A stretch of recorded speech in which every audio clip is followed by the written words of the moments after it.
Namaste, fellow waves. In the ocean of loving consciousness, namaste. How we doing? How we doing? Has it been a long time since we streamed? Or has it always been now? I would posit that it's always been now. Always been now. Patrick Chun out there in Rockford. Namaste, brother. We are one. He says he loved the pod with Mitchie. Great interview. Appreciate you, brother. I hope you and yours are doing very well. Patrick Chun, medical trainer out there in Rockford. Absolute beauty. Just one of the most amazing people in that organization, which is just full of amazing people. I had such an amazing time there. Thank you so much, brother. Lisa Jude, namaste, welcome in. We are one. Lynn's ciao, she says. Namaste, welcome in. Shari Soulflow leading an amazing Reiki meditation with me, Erica, and LA before this stream. Thank you so much, Shari. That was beautiful. And as we were reminding each other, that's why I'm here. That's why Ben is here. Somebody like you, because we just said, you know what? Let's just serve one person and see what happens. And that starts the whole journey. There's Erica. Hello, lovelies. Thank you so much, Shari. Yes, thank you so much. And he's here, ladies and gentlemen. The man, the myth, the legend. Somebody like you, official, Ben Myers, joining the stream once again. Here he comes. Future late night show host. Yes. What's up, brother? Oh, what's going on, brother? Stay, brother. We are one. So glad to have you back on the stream. So good to be here. You have such a calmness in your voice, a presence in your voice, and I'm feeding off of it, my man. Feeding off of it. How are you living? How is everybody? How is everybody? Let me move over to the comments here. So good to see everybody. Everybody's buzzing. Everybody's back in the saddle of the Love and Light stream. And Shari held some great space for us. I know you know a little bit about that. She held some great space doing some Reiki. And it's always my favorite part of these situations is hearing what the practitioner reports of what they felt come through. That's always the most fascinating to me. So it's very interesting to hear what she said. Shari says, hi, Ben. Good evening, all, says Lorianne. But yeah, brother, just very, very, very grateful to be here with you. How are you doing? I'm wonderful, man. I'm pumped to be here. Yeah, just today was my 500th day in a row meditating. It's been more than that, but it's on my app that I've been tracking. So you kidding me, folks? You kidding me, folks? What? I know. 500, brother. 500. Holy Rig. Yeah, that man. is something else, man. That is. How does that feel? You know,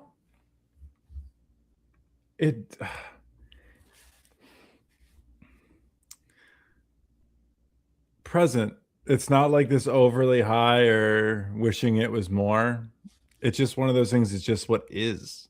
And it's just kind of not saying that in some like woo-woo Buddha type way or anything like that. But like, it's just become such a practice of mine that it's not anything out of the ordinary. It was cool to see like, obviously once I got like 490s, I was like, oh, the content creator in me was like 500 will be cool to show people. But for me, it was like, it's just my practice. Just like my movement in the morning is my practice. It's normal,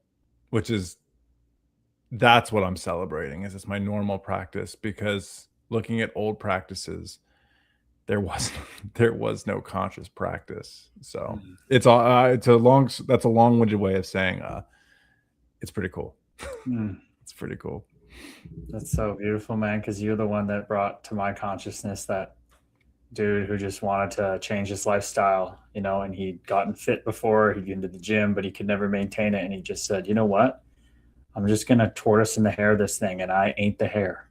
I'm just going to show up at the gym every day, walk in physically, say hi to the front desk person, sit on the bike, grab a drink out of the vending machine, sit in the lobby, and then leave. And he did that for, I think you said 2 months. Something like that, yeah. Just to change his lifestyle.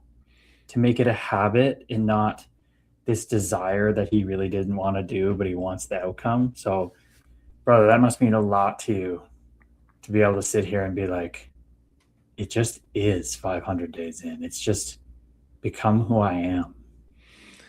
It's crazy because, you know, in this world of, you kind of geek out. I say you, I know but we kind of geek out about like the fabric behind what is our experience of reality. So when I see the number 500, it kind of just becomes more of a question mark to me. It's just kind of like, but the only thing that is the present.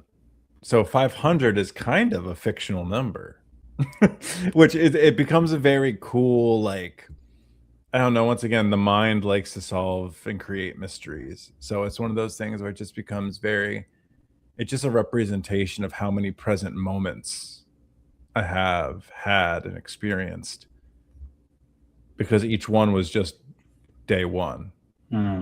Like 500 is day one. I was just going to ask you for what was your biggest takeaway from these 500 days to share for everyone here on their meditation journeys? But I think that kind of got close to it, that this is just day one. But does anything else come up now that I ask you? Because that saying it's day one is beautiful.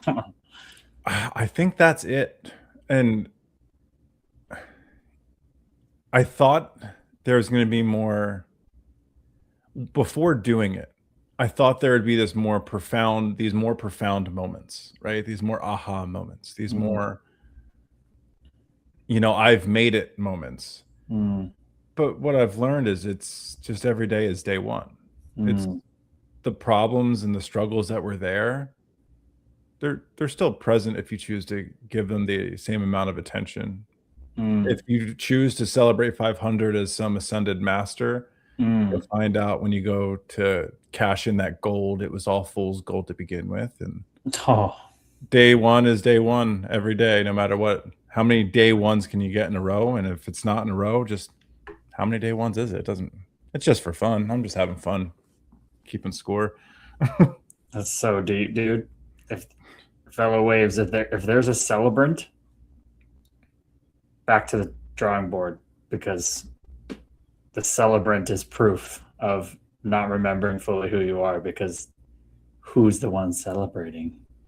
Ooh, that is delicious, as Linz would say. That is beautiful, man. Good evening, Corey Katina. Namaste, brother. Nice to have Corey in the house. I think his surgery is like days away.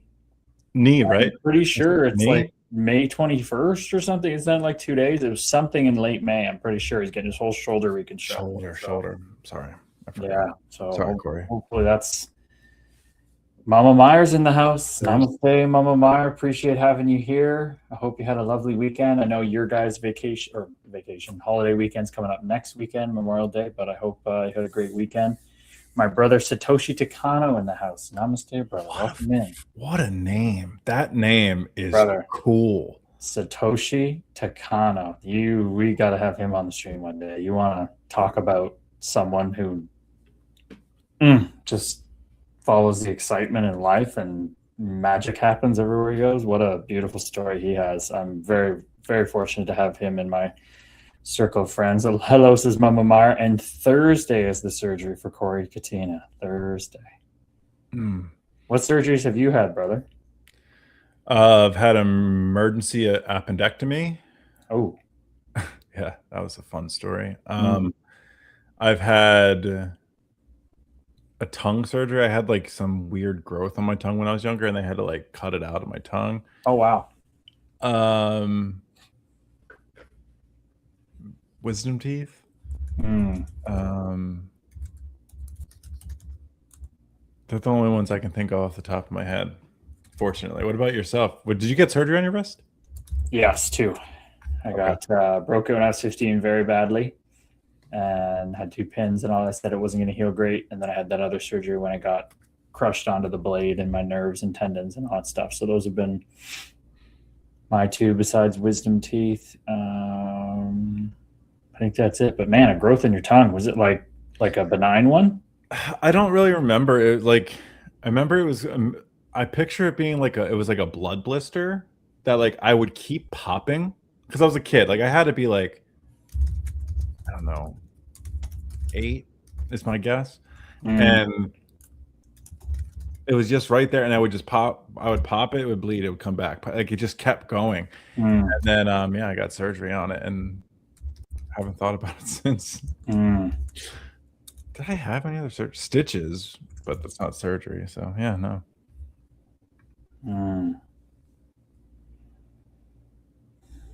It's a little scary stuff. Those growth things. That's interesting. How do you have like a hole in your tongue and just grew back, or? I picture the tongue like, yeah, I don't feel anything weird in it. Yeah, I until you asked, I haven't thought about that forever. My mom was on when you told that story about cracking your head open, and she was like, that was crazy. Like she made a, she's around me. I've been in fights and all this stuff, but she was like, that was wild. Yeah, well, yeah, it was pretty scary. But once again, I think, you relate probably. I mean, when you're that age and you're playing sports, wild shit just happens. So like I was playing Manhunt. I don't know if you guys call it Manhunt up north, but we do call it Manhunt. Okay. But yeah, it was, I don't know. I just had, my mom used to just like joke that I had like a residency in the ER when I was a kid. Hey, got to break it open to put it back together the right way. Yeah, put it back together quite a few times. Corey Katina, 3 previous shoulder surgeries, knee cleaned up, and 2 to remove kidney stones that were too large to pass. Oh, that sounds painful. Oh, damn, brother. Well, take us through your weekend, pal. What'd you do? What'd you get up to? I worked. I played a lot this weekend. There you go. There's the reframe, everybody. There's the reframe. Yeah, it's that's how I talk about it to myself. Is I played in the sandbox and I did a lot of stuff this weekend for just like coursework and my own stuff and followed the flow of things. Yeah, it was a cool weekend. I'm trying to think. They all kind of blend together, but in good ways. I have a question for you. Did anything come through for you this weekend? I guess you could say that, but more so like nothing came through, and that's what came through. Sick. Yeah. Sick. Yeah. Mom on Sunday did the MDMA, and it's very interesting how because she has such strong defenses, even with the MDMA, she gets resistant to it, fights it, doesn't like it, doesn't feel good, gets dizzy, gets this. And I'm like, Mom, remember, what are we supposed to do? Right. Sit on my hands, relax, surrender to it. If it's bringing you discomfort, there's a reason. So let's sit with that. And she kind of has to just work her way through that. And then once she kind of feels like normal, because this is very light MDMA for what we're finding, then she kind of breaks open more. And then that's why we didn't stream Sunday, just because we were having some pretty deep talks that just kind of weren't ending. They just kind of was kept flowing. And so whatever it did, it helped something, right? It helped something. And she said about 6 different things that were like jaw-dropping for me, that she's realizing those things already. And it was like, whoa. Like, she's putting in the work, man. Oh, well, we're just fortunate, right? For whatever reason, all our paths are different. Mom is retired, financially secure, she's just literally pouring every second of the day into it. I mean, her whole weekend was this. Today she had a quiet at home, journaling, reading, podcasting, listening, and then yin yoga, and then her Zumba, where she just goes and dances her ass off. So like, she is just full on diving in, and she literally, the 2 things that stand out to me where she was sitting there and she was just like, we were talking about thoughts and stuff, and she's like, I was like, what do you do with your inner hand? She's like, and I'm like, and what are you grabbing? She's like, nothing. I'm like, what's it like? She's like, clouds. Like, it looks real, but then you get up close and you touch it and there's nothing there. It's like, holy fuck, Mom, that's what we're talking about. Because she still really thinks she's her thoughts and all these things. But then she was all cuddled up on the couch. She was looking at me, and I was on the ground sitting in like yoga posture or whatever. And she was just like out of nowhere, a little silence. She's like, so I don't really like believe everything yet, but basically, like, if I don't get quote unquote remember who I am / this happiness enlightenment thing in this life, then it's okay because I'll just try again. And I'm like, yeah. Yeah, mom. Yeah. Like, she's like, I was like, how comforting is that? She's like, yeah, like I don't like believe it, but like you talk about it so much, it's like that would be pretty awesome. Like, it is awesome. It's awesome, mom. You can't mess it up. You can't fall off the path. You can't do it wrong. She's So like, oh, it's a lot better than like the Christian thing. I'm like, yeah, mom. Yeah. what's so cool is there's two things. First is you're like, she's full in, diving in, she's got this. You listen to her whole day, and I just sit there and I go, fuck does that sound like? It's you, man. It was as soon as the decision was made to do it, it was like all in, which is so cool. So cool. And two, so interesting your mom says that, right? Because I've been in that a very relatable space of, hey, I've heard enough times where it doesn't make me cringe anymore. Cool. Two, then it asked me this question. So I don't know if your mom's listening, but if she is, I'd be curious if she gets to this place or if she's been to this place yet. How did I learn to believe the other stuff? Mm. It was just through repetition, and I was also learning it at such an age where my subconscious mind was just a vacuum of all the words, experiences, feelings, emotions, and stuff like that. So it takes a little bit to kind of, I don't want to say override it, but to build a relationship with old conditioning and then make a relationship with new ones. That once I asked the question, how did I come to believe what I believed in the first place? That question kind of started allowing me to understand that, oh, well, I have the ability to believe this if I'm called to it, feel like it, resonate with it. I sit with it long enough. Just I need to ask myself, does it resonate with me? And coming from her son, who's been walking this path like just like no one I've ever seen in my physical life. It's like what a better avenue for it to travel, to be like, I'm either gonna get it if I'm not, but my son's gonna be the one that helps me get there, if anybody. Or at least And as you know, she's just helping herself, and that's so beautiful. And it's like it's like, and she'll have that day on the couch one day, right? Of just like how you and me are like just talking to ourselves here, right? She'll have that moment. But dude, you're so right. How did we believe all the other stuff? Just through osmosis and repetition, unconsciously. Now we get to consciously program, and holy shit, do you pick it up quicker when you consciously program. And all these little platitudes, we try to put things in boxes of these journeys and try to give people assurances. And it's like, here's one thing I feel like that's coming through that I can assure is like, I definitely heard many times that like a positive thought or a conscious intention is 1,000, 100 times more powerful than an unconscious one. I do truly believe that. It's another way of saying that is when you take a step toward God, God takes an infinite amount of steps towards you. But I can truly say that when you put your intentions on something, it'll happen. It's just a matter of how much intensity you can channel towards that thing you want. And we all come into this life with different set intensities of intention, I would say, just like we come in with different meat monkey spacesuits with different circumstances. And you can't know when the intention that you're leaning on with the focus is going to manifest into physical reality or a realization or a knowing, a remembrance. But you can sure as shit up the level of intensity that you can focus. It's like Michael Singer talks about, there's always light everywhere in the world. There's light everywhere. It's all love and light. It's like, well, there's about 9 billion magnifying glasses out here that are taking that love and light and putting it on one thing. It's like, I'm me and I'm just human and stuff. It's like you start to put it on all these other things. Like my moment is, look how fast it's happening. It's happening fast, but your journey may not be fast. It may be slower, but you can control your will, your conscious will, where you're placing it. while you believe you can.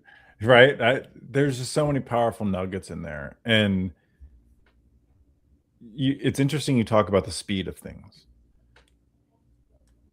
Speed's an illusion. It's never fast or slow. It's how intentional can you be with being present with it? That dictates what I believe speed, because the more you're able to be intentional and present with the thing that is feeling so undesirable, all of a sudden that clock starts to pick up a little bit because you're no longer resisting it, which is slowing things down. And how I really think about this, once again, like, I think a bunch of the people in here are here for hockey or here for spirituality, love to listen to the hockey stuff too. This isn't just spirituality. This isn't just mental health. This is just being. Like, I think the most important thing I've learned along the path of, like, yes, I feel called to connect belief, spirituality, religion, whatever, to faith, to the mental health journey. That's my channel. That's my avenue. What I feel I was put on this earth to do, to help people make that connection. And that connection is just like in spirituality, it goes same for mental health. If whether it be anxiety, whether it be pain, whether it be grief, whether it be depression, whatever it is, presence is the answer. Presence and non-judgment is the goal. And the more you get comfortable with that, the more you will understand the false evidence that is appearing real appears less real. Beautifully said. Beautifully said. That's why these conversations never get old, because like I'll say something at one level, like the speed of something, and then you take it to a deeper level. And then I go, oh yeah, and then that makes me think this. We're just playing around with the depths of understanding. It's so freaking fun, dude. Beautifully said. Because yeah, there is no speed, there is no time. It's all these other things we're believing and labeling. Yeah, so that's why we didn't stream Sunday Fellow Waves, because I was holding space for Mama, and it was getting to that point where I was like, Mom, like I either have to walk out the door right now to be on it on time, or you need to say you want me here. And she went, I want you here. I went, thank you. I need that decisiveness. Thank you. She's, sometimes some of us, and I'm not generalizing too much, there definitely women I've experienced in my life definitely sometimes lack a little decisiveness and want the guy to, where we go and all that stuff. And I love seeing this funny quote of or this funny video of a guy gets in the car with his girlfriend, and he's like, they're going for dinner, and he's like, you know where we're going, right? And she's like, really? He's like, where are we going? She's like, really? Are we going to that cute donut shop I showed you? Of course we are. Right, where they pick it themselves. I think all those things are so funny in our Meat Monkey spaces. I'm sure the women are going to appreciate that. But we have our things. Believe me. But that's definitely one of them. And some of the women in my life, my mom, partners. So she made that decision, which is nice, and ended up talking for like 7 hours straight doing that. But that set up the next day of my 11 grams in the woods. So that's definitely going in the book too. There's no doubt about that. Checkpoint of the journey is going in that book, in book 2. That's for sure. The happy, yeah. So, God, they're my friends. Those things are my friends, man. No other psychedelic resonates with me that I've done so far like those. I'm gonna have to obviously do the DMT and check that out, all that fun stuff, and it'll happen exactly how it's supposed to. But it's like, just to hear that little tidbit that I find interesting is like, I used to get really in my head about mosquitoes and bug bites and not wanting that, and like, oh, I gotta like manage, I'm gonna want to itch, and I would get really anal about those things, like OCD-ish. And I went out there, and it's like, I'm in the freaking middle of the day. It's 30, whatever, probably it's like 100, feels like 100 in Fahrenheit for you. And I just went in this little clearing in the woods, and it's warm, but I'm skinny now, so I'm better with the heat. But it's like bugs are everywhere. And I just put my thing on, and I covered myself up with towels, but like, I'm going to get bit. And I did. Black flies, mosquitoes, all these things.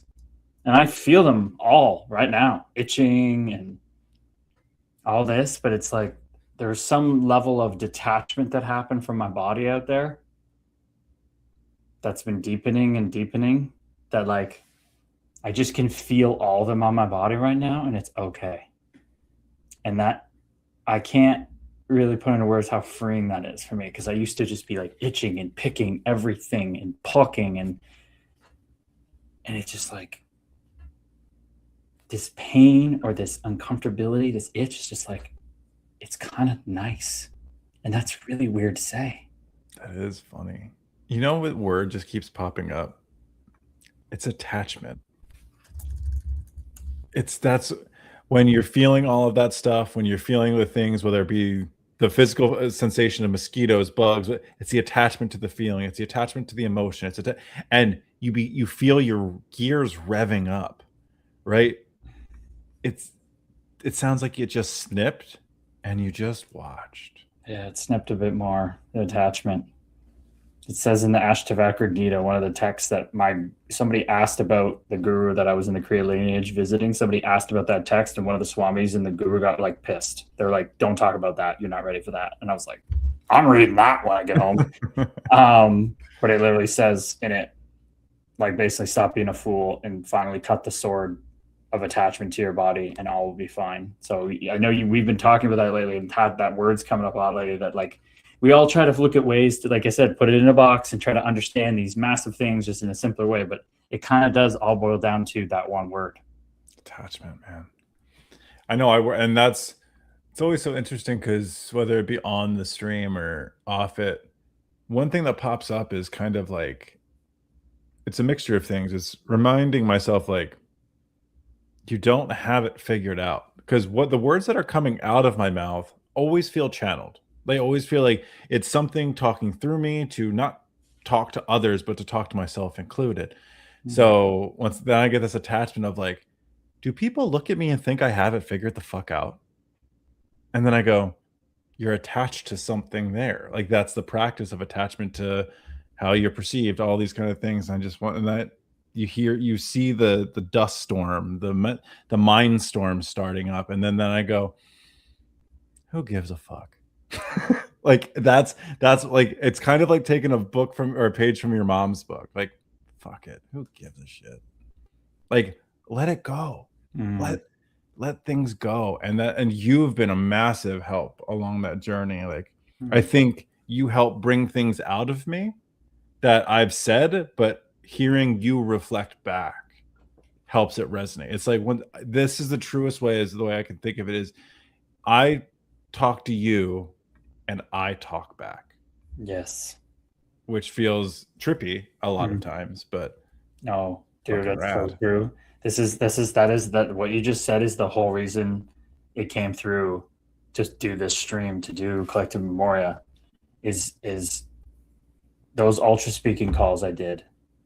So it just shows you your highest excitement brings you exactly what you need. It's exactly how Bashar says: chase your highest excitement to the best of your ability with no attachment to the outcome, with integrity, and the universe rearranges itself around you because you are it. So you're acting on what is that feeling. So when I do this ultra speaking, what I learned in that, I thought I was just going to get better at public speaking. That was the most spiritual shit ever, because I watched in real time over a period of time where people just constantly heard feedback of how they're communicating. And you could instantly pick up when somebody wasn't being raw and real after a while. It trained the intuition so much more. It's like, okay, you're not open. Like, where you're not being authentic right now. What are you hiding? It was just so obvious. So like, learning through that and getting reflections on when I wasn't even aware I was being stuck in a place. They're like, there's this one coach I worked with, he could know. And when my energy shifted like this, he's like, oh, you lost it again. You're not being vulnerable. I'm like, holy fuck. And I got to see that happen. It was all from reflections with that person, of seeing things I can't see. And that's what we're here to do, to learn with each other. And that's what came through, to be like, that's what this Collective Memoria is going to be. We started with the streams, but when we get to like really doing it, it's going to be getting on and breaking into groups and just talking. And you're going to be able to pick up yourself when people are being authentic. They're going to call you out when you're not, in a good way, of like, what's your false evidence appearing real right now? You can't share that story about your dad? Why not? What's going to happen? You're going to cry? That's okay. In front of us, we're holding space for you. That's how we learn. It's literally the whole thing that you just said, brother. And then eventually in that process, you go, holy fuck, I've been talking to myself the whole time. And we're like, yeah. The whole time, man. That's beautiful. What an experience. Like you said, you thought you were going to get so much more out of it. or you were just going to get public speaking out of it, but like you opened what sounds like a channel. It was just like, oh, this is a channel I have maybe tuned into unconsciously before in my life. It just, I thought the moment brought it out of me, but realizing that I can tune into that channel, I can stay at that channel for much longer. That sounds incredible. And I resonate with that a lot. Oh man, I just got to wave, almost, yeah, let it out if it wants to. It's welcome to come out, because that also taught me too of what you like. That's how I'm just hearing you speak of what resonated there, and it just brought me to another place of like I made 3 sisters out of that. I never had sisters. I have 3 girls that I met that I went and visited in San Francisco. We're so tight, and it's the most platonic love, and I didn't feel like it was possible for me before.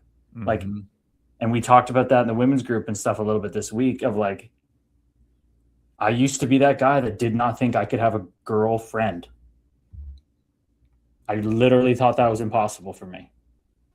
And to have 3 women in Meat Monkey spacesuits that like just on a whim, I posted that video of me cutting the pineapple and I get like a 5-minute video that's just like pouring out love. Just, you know what I mean? Like it's just, they're just there. They're my sisters. It's so raw. It's so real.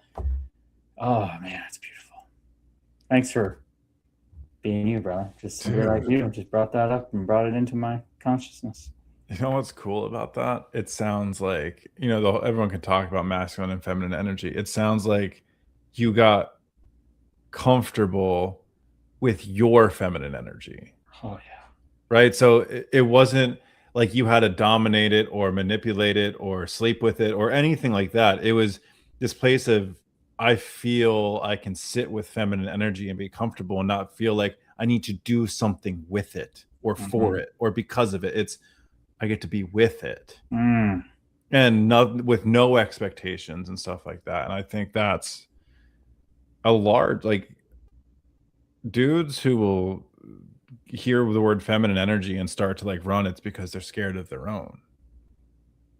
And no shame on that. Like, I understand. I've been there. I've understood it. I've said the things. I've acted the ways.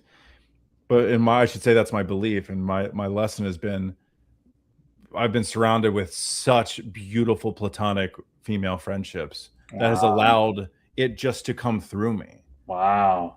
Like it's naturally came out, and it just kind of like, I've never felt more comfortable than with a room full of like open and honest women, like with no expectations. And once again, like you, I always felt like I had to perform. Maybe it wasn't for like other reasons, but like I wanted to be liked so bad. And now it's just like, oh wow, I don't have expectations. I can just be.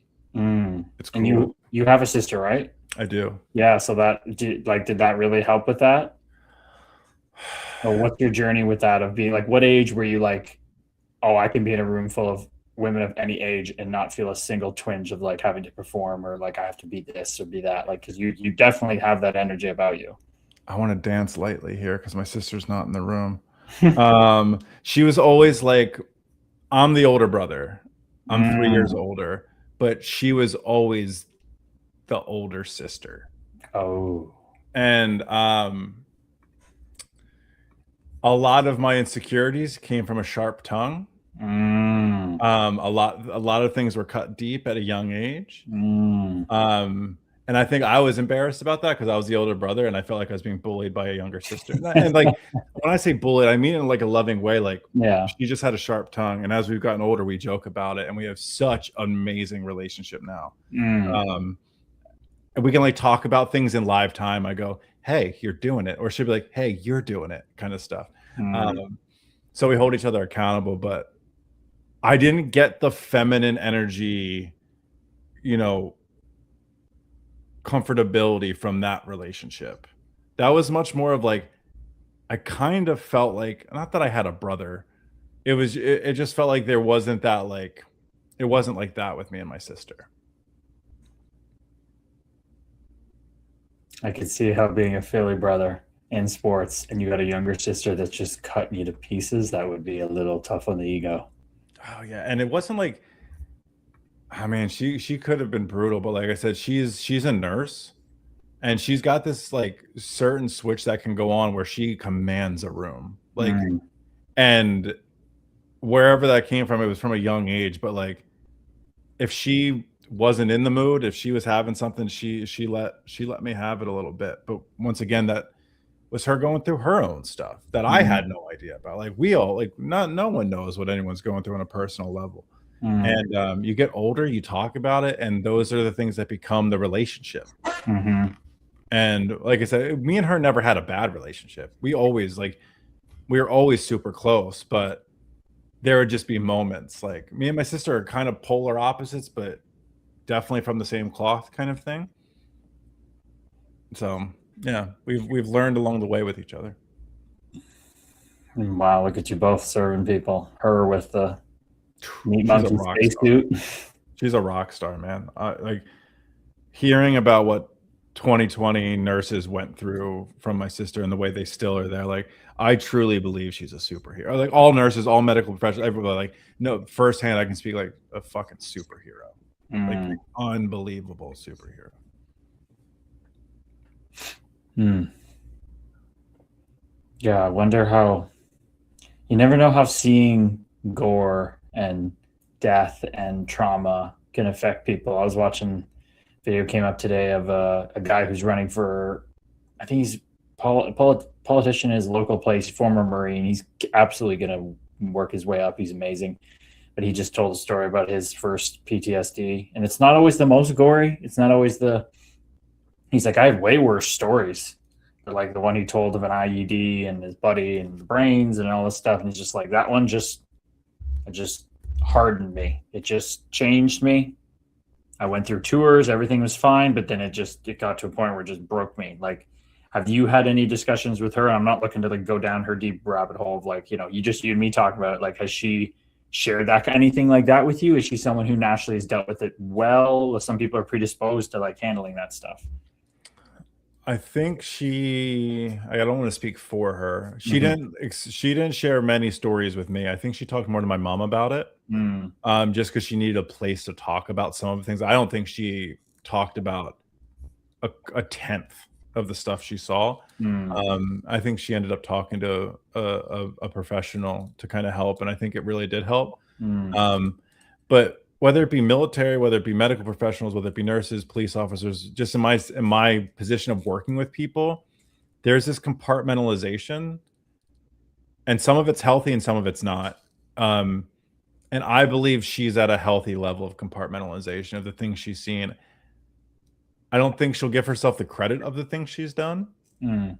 But I think that's a lot of the nurses. Like that's the job. The police officers, the military men, that's the job. That's the duty of it. Right. That's what I signed up to do. Doesn't make it any less noble. Like No, once again, no, it doesn't. It fucking doesn't at all. superheroes, man. But does anybody out there? We got 13 people on the kick, which is awesome. We got people coming out on Instagram. TikTok is always quiet when we have a guest on. But does anybody have any questions for us? Does anybody have any things that we're talking about that's bringing up anything in your journey? Because we would love to reflect on that. And just as we've talked about, Ben sharing, me reflecting, epiphany, me sharing, Ben reflection, epiphany. It's literally how this thing goes. So if there's anybody out there who has questions or wants to dive into something or hear the thoughts that come through the love and light on a certain topic, let us know, because that's what we're here to do, baby. That's what we're here to do. And while we wait for some people to jump in and pose their questions or comments, I'll reflect back to you and ask, like, is there a relationship in your life, whether it be romantic, personal, former, or anything like that, that you have felt really shaped who you are? Not just today, but like was a great learning lesson along the way that taught you a lot of lessons. I know we've talked about past relationships, romantic relationships, but anything else? One I can't speak on because they've asked me not to speak on it. Mom, I share my stuff with them as much as I can. I know Mom wants me to be careful about some things, so I'm gonna have to go a little off the board. Yeah. Love the respect there too. Awareness, yeah, it's getting better. Meat monkey spacesuits, figuring it out more and more. Another one that I probably should. So I'm gonna have to go with this one. I shared on my story, and this just shows you that it's all data collection. One of the times that I went and just needed to eat some food, like a burrito or something, and it was out of a desire that wasn't grounded at the time, like a binge or whatever. Just shows you that it just takes you right where you need to go. I go to the place, and standing up front is a homeless man. Never seen him before. Usually they're mostly downtown. He was up there. He had a bike, and he asked me for a bite to eat. And I always remember Brady Leavold, a good friend of mine, says, forget what they asked for. Talk to them as a human first. So I talked to him, and we're talking. I'm asking about his story. He's like, ask them their story. Get to know. I'm like, fuck yeah, that's what I love to do. Talk to him, and then he goes, I'm like, what's your name, man? He's like, Curtis. And I'm like, okay, bet, love and light. Let's go. I could feel it from the second I saw him. You don't usually talk to every unhoused person, but I just knew there was nothing stopping this was happening. So go in, get him a burrito, whatever. I'm like, all right, man. He didn't have a phone, so I couldn't keep in contact with him. But I said, hey, my office is across the street from Metro. So he's like, oh, I'm always down there. I'm like, all right, perfect. Bet. We'll see. If you're meant to be here, you're meant to be here. We'll see each other. 2 days later, there he is, standing in front of Metro. I'm like, all right, what's the lesson here? I know there's something here, so let's just see what comes through. And I got him some food, whatever. And then next thing you know, I'm taking him up to the mall to get a SIM card for his phone that he has that doesn't work, right? And we're doing that, and I'm trying to gauge, and I'm trying to read, and I'm talking to him, and he's intellectually challenged from, I think, a lot of the drugs he's done. He's out of it, but I could feel I was pushing it as far as I wanted him to get help, and I started to feel that. I started to feel it, and I was like, okay, I feel it, I see it, I'm here. So I'm not just going to walk away from him right now. Let's see this through. So I got him set up with that little, $10 a month plan. And I'm like, all right, man, see what you're going to do. Meet me at the DMV Monday morning, 8 a.m. Be there or be square, motherfucker. Do you want help or do you want help? He's there Monday morning. Take him in. Pay for his new license renewal, his whatever, get all his shit going, his identity card. So he has a license now. He can talk to people, whatever. We're moving. All right. For that, I give him a reward. Put him in a night at a hotel, clean up, get a steak, cook it on the little kitchenette in there. Let's go, baby. Right? Start doing our thing. But then he just starts falling off after that. And he can't do the simple things I'm laying out for him. And I had to obviously cancel the plan and had to learn from that lesson of all right, people only want help. I'm not going to go looking for it anymore. That was my final lesson of people will let me know if they want to change. That was a very powerful lesson for me. And it was so visceral. I so knew it was happening the whole time. And I was like, that's what I needed to learn there. Haven't seen him since. What a powerful lesson, man. What a powerful lesson. I'm so happy you shared that, because that's people let you know.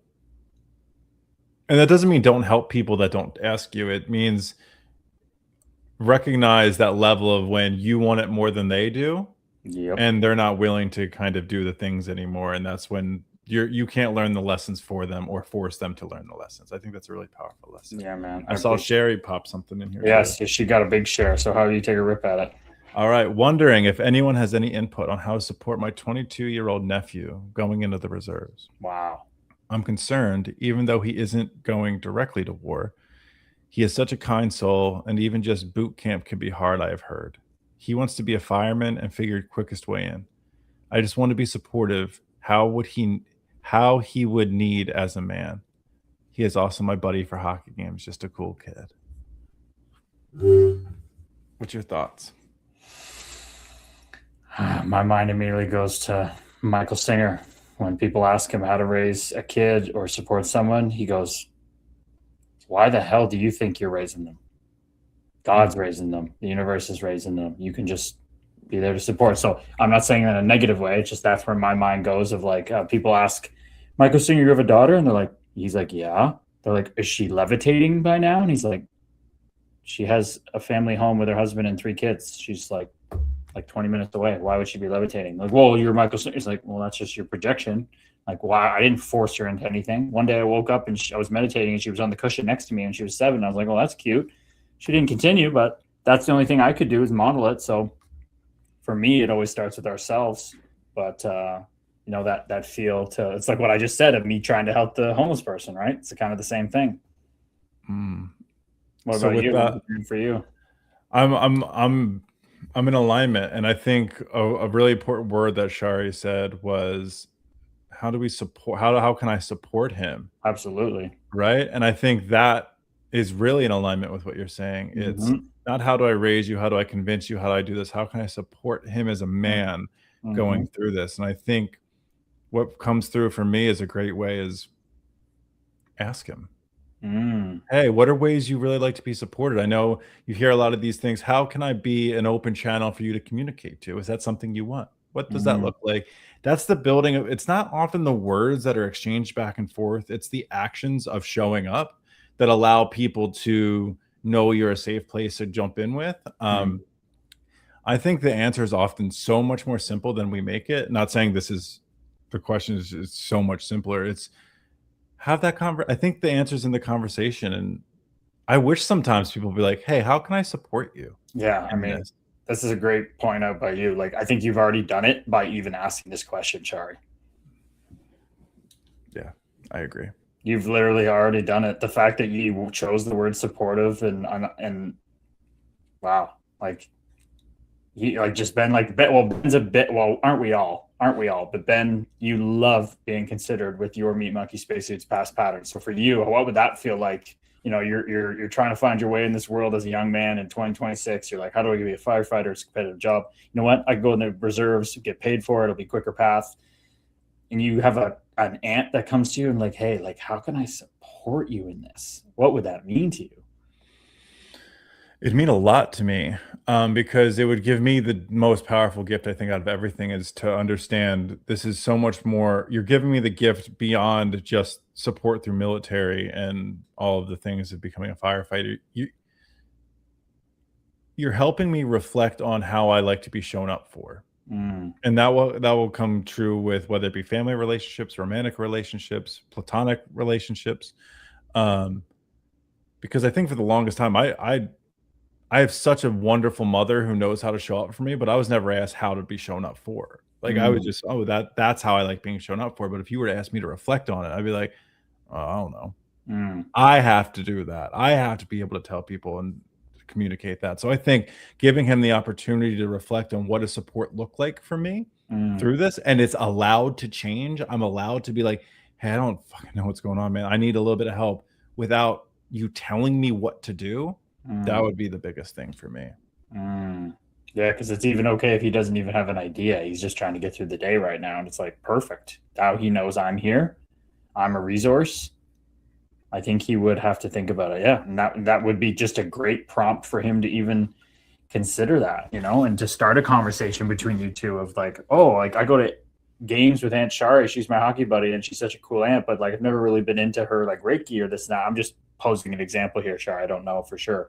But just like, oh, she's so welcoming. She's so kind to me. She's not, you know, freaking out on me. Why are you in the military? That's, you know, that's not a line job. That's, you know, you're going to go out and cause, you know, tax dollars to be wasted killing kids in our, like, you know what I mean? Like, there's so many ways that people can project their things on it for you to just be that and that openness. I think that's what you're resonating with the community too, Shari, and how you're showing up with an offering tonight.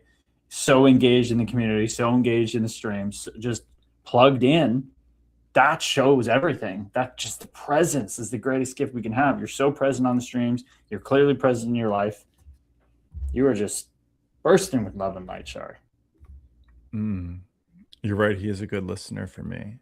It poses the question to the other people in the chat. What are ways that you like to be shown up for? How do you like to be supported? Is it through, there's certain attachment styles? What is that? Like, what is it? Is it being listened to? Is it being just in the same room? Is it being giving a little bit of helpful advice and guidance? Is it being considered? Is it being a space where you get to just authentically be yourself without any judgment and you get to be you and understand and navigate?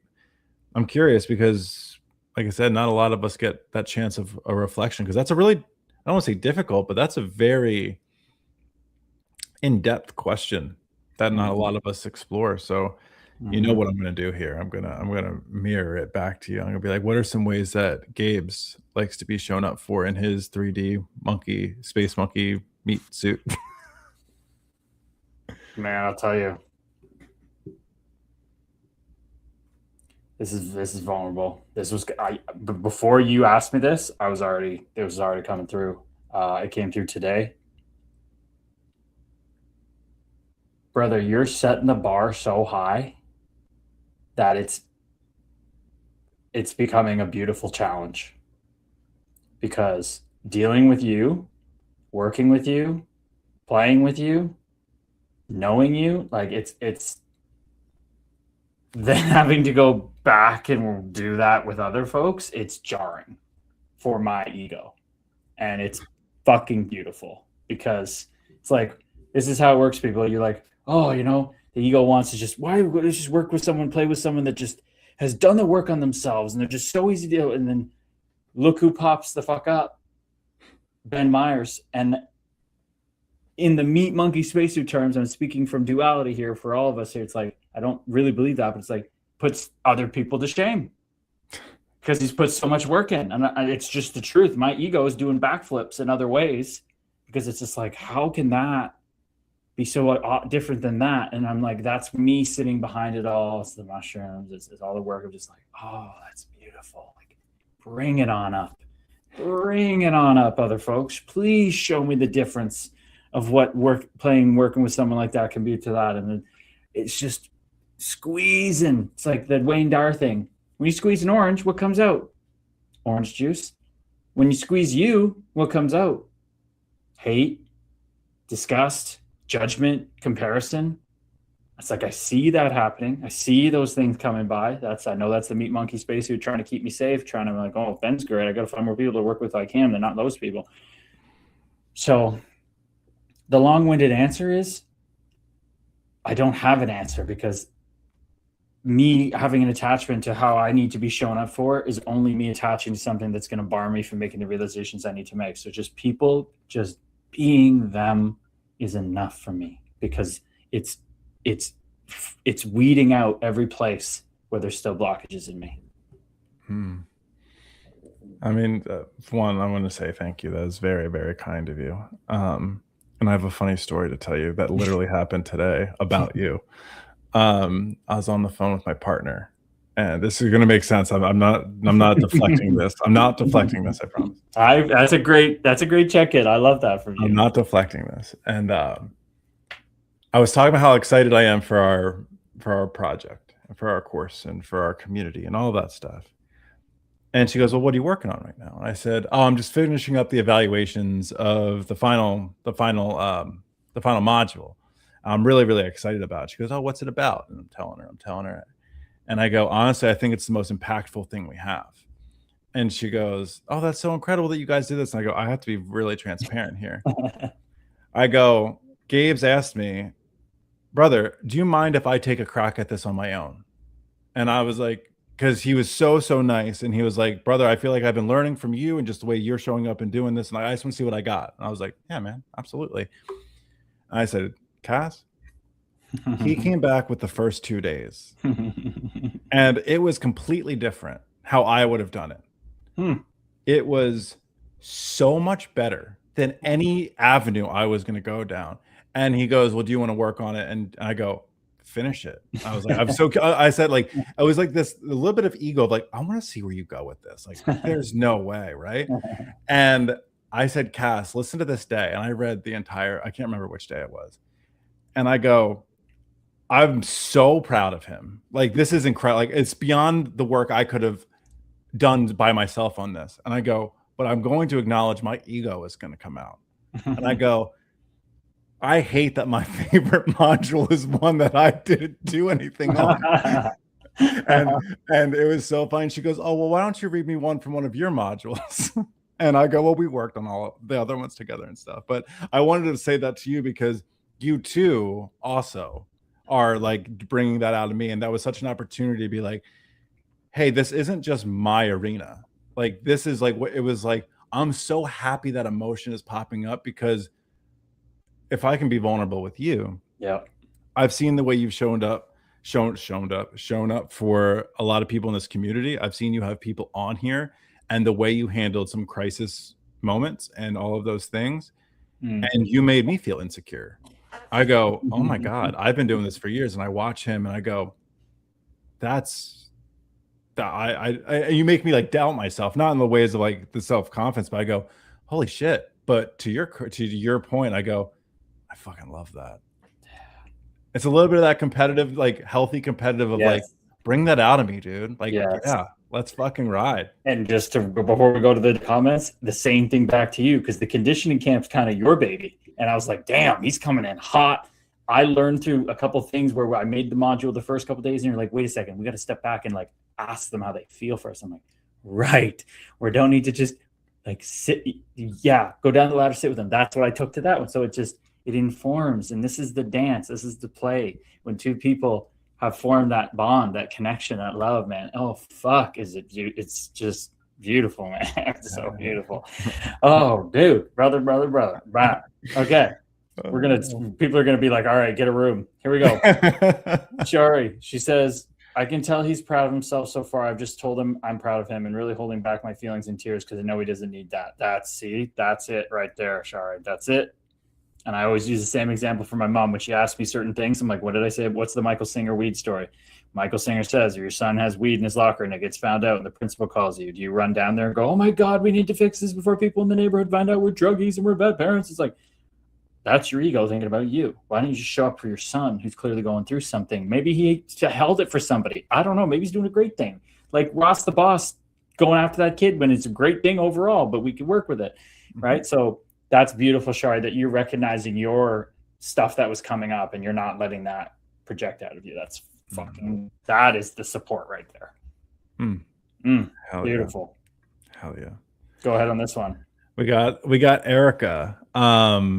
Is it Erica Lovely? Do you call her Erica Lovely? Yeah, her on this one she's enlightening Erica, but she always says hello lovelies when she comes in. I went to read her name and I go, why do I want to say Erica Lovely? That's why. So Erica, that's why I did it. She's gonna love that. I like to be understood in an emotional way, I guess, even if it's attempts and not fully understood. I think in a way from my traumas, I have needed validation in a relationship, but now I'm offering these things to myself, which is a beautiful relationship I'm in love with.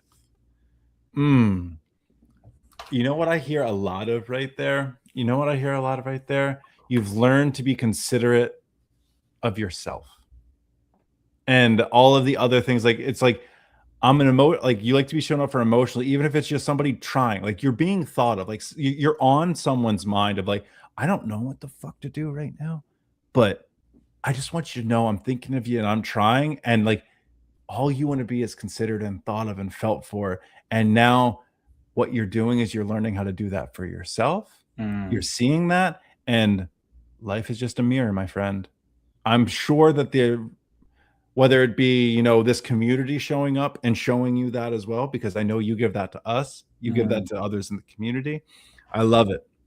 I'm so fucking proud of you, dude. Oh, that's so good. That's so good, Erica. It's such a mind fuck to be so conditioned by duality of like the Disney movies, and I need my prince. I thought I needed my princess. I thought if I was nice to a girl, then she automatically had to like me, and we're gonna live happy ever after. Like the conditioning is wild, and thinking we need to be completed by someone else. But man, you start going down this path around other people doing the work, and you're just like, it sounds so fucking backwards, but I literally have to build the relationship I want with myself, because then it don't matter if Prince Charming ever comes. I'm merging the masculine and feminine in myself, and I am one with everyone. And then funny enough, time after time, that's when the people show up. I love the Halle Berry one. Halle Berry went on some show and she told that story of like, she's this like such desirable woman, Halle Berry, you know, everybody's after her, and she's had these relationships. She finally just said, I had to just say, I am absolutely unequivocally 1 billion% okay if I never find him. And he showed up. Like it's just time after time. And you see it enough, you do the work enough. It's like the near-death experiences. I just beat it into my head so many times that I know it, that we don't die. It's the same thing. I don't need a relationship. I'm whole with myself. And then you'll have that relationship. It's so true. That's beautifully said. Full alignment. Full alignment. Go ahead. Sorry, you're still vibing out here. Sometimes I love saying it's going to be okay, but I can do that for myself too. Go back to that. I love that. I Inner really child like that one? inner child one. So well Mm. said. I realize now it's the inner child part of us needing support, not the light soul part. People get this inner, like, you hear some people hear inner child and they're like, I'm scared of it. That sounds woo woo. I don't want any part of it. I love Sherry bringing this up because inner child work for me,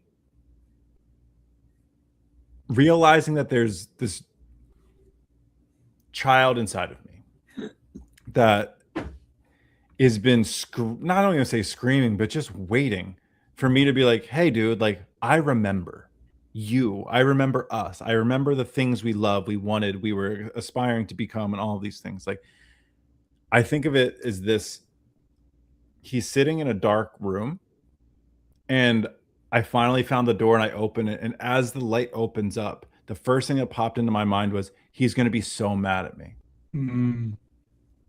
I then found out he was so excited to see me. He was never mad at me. He was never it was like a pup. It was like a dog being like so excited that I opened the door. There was never any hate, never any resentment. And once that relationship came, I don't want to say came back, but I remembered it. Tears flowed. I had a somatic experiencing therapy session and tears flowed when that happened.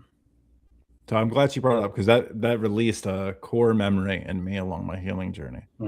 Yeah, it's like literally open that thing up. It's just a puppy dog happy to see it. No matter how much you beat it, torture it, lock it away, it's always just unconditional love. That is, wow.